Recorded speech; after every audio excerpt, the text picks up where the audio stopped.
perhaps this is how you wrote out this chapter. Perhaps you wrote it out that you would live enough lifetimes right here on earth to be here for the greatest change on earth ever, the greatest change in consciousness, the actual integration of new energy. But what just if this last chapter in your journey on earth was a chapter when you said, I'm going to fall in love with myself. I'm going to be here at the beginning of the era of new energy. I'm going to be a pioneer once again, learning how to work with new energy when most humans haven't a clue what it is. Learning how to go beyond vibrational into expansional while here in the physical body, experiencing it in the most intimate way. And that's what life as a human is about, becoming intimate with yourself.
When you can step into the void from the outside to the inside, into that space in between with no fear, then you will see that the veil was only ever an illusion, placed there by yourself for your own teaching. It was your fruit of the rose.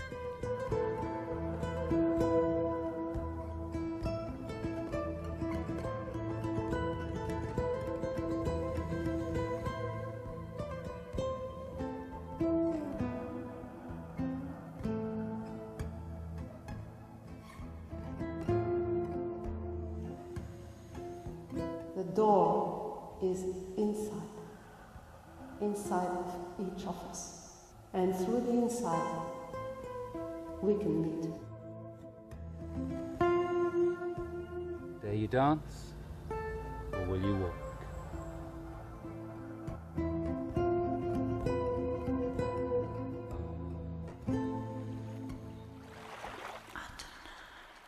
What if some part of me has to die in order for me to truly live?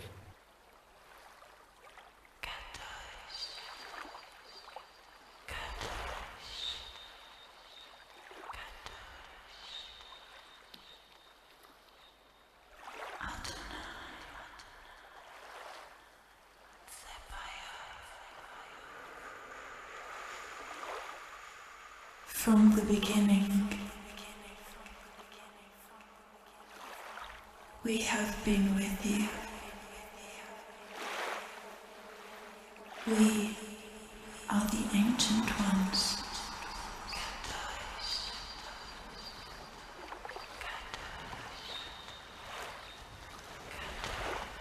And we remember.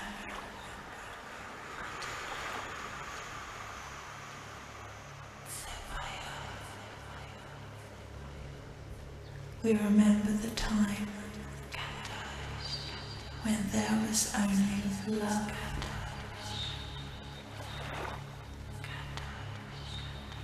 The time when all breathing was one.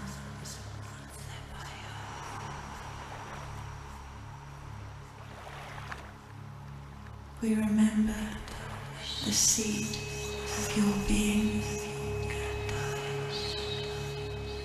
planted in the belly of the vast black night.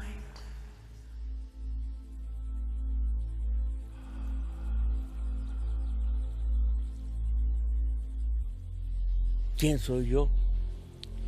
Y a veces pienso, yo soy alguien, le llamamos un espíritu que está dentro de este cuerpo. El que está hablando en estos momentos no es este cuerpo, soy yo. Le llaman el ego. Yo soy un ser humano ahora. Yo soy un espíritu que está prisionero dentro de este cuerpo. Ahora es únicamente el vehículo donde me muevo, donde me trabajo.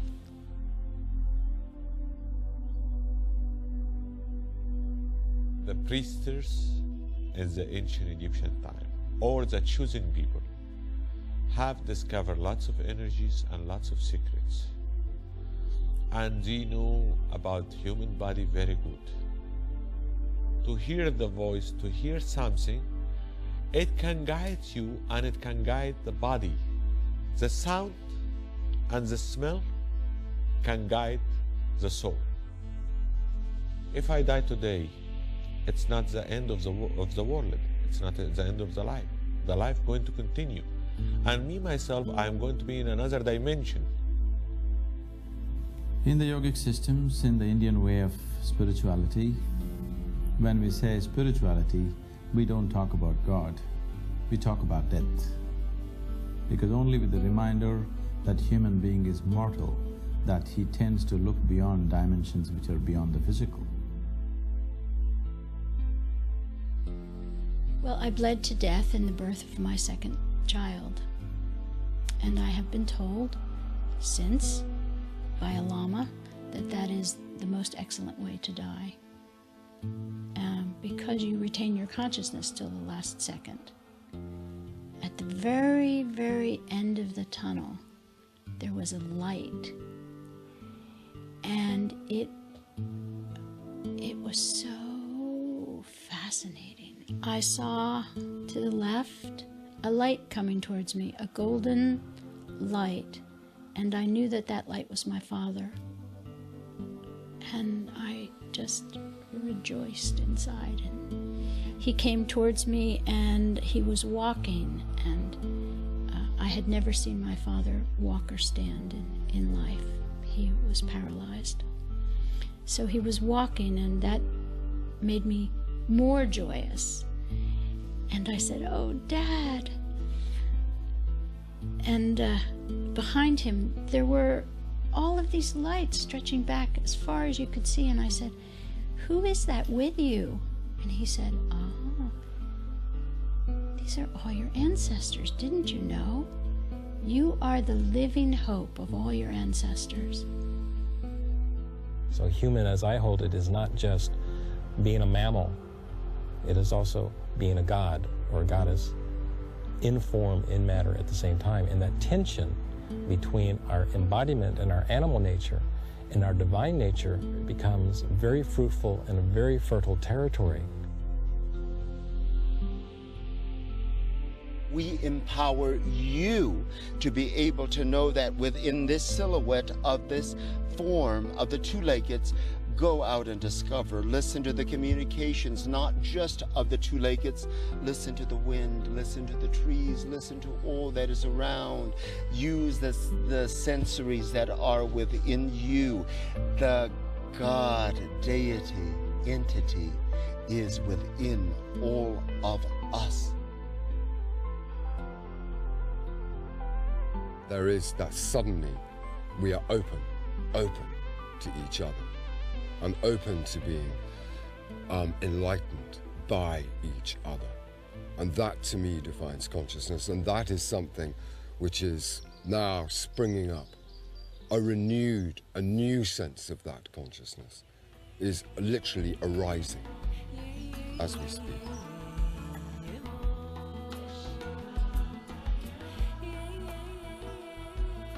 Ascension occurred in the moment I surrendered to the love of myself. It occurred in the moment when I said, I am that I am, and I love everything about myself. Without shame, without guilt, without reservation. No ifs, ands, and buts. When I surrendered into who I actually am, rather than the aspect that I was creating, trying to pretend I was something else. My ascension occurred when I knew within my heart that I am, and I always was, and I always will be. What a journey. What an incredible journey it has been.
Also.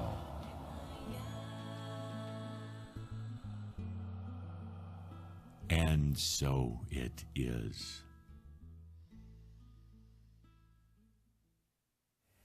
Every species on Earth has an important gift to give the totality of all life on Earth. And humanity is no different. What is our gift to Earth? This is the most important question we can ask as we enter the adulthood of the species. We're here to remember who we are. That we're infinite souls of light, infinite souls, fractals of the divine creation. And we've forgotten that. We human beings are becoming saviors where we were destroyers before. This is the greatest hope that I see for the human race everywhere. This is the greatest hope for us, the children of the great Earth Mother.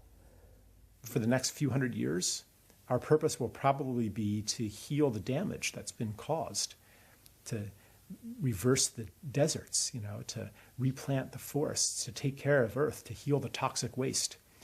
But after that, who knows what our purpose will be. So, here is our challenge. We know the power of our dreams. So what will you dream tonight? Can we become the future that our ancestors dreamed of? Our future is in your hands.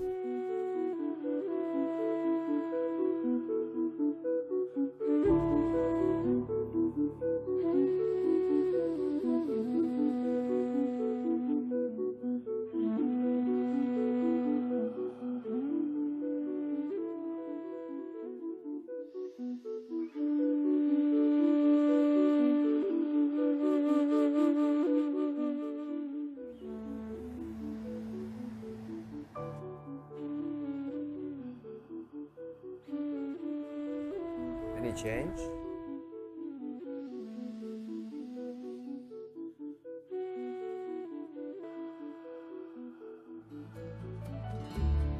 There's a light on the water, suns and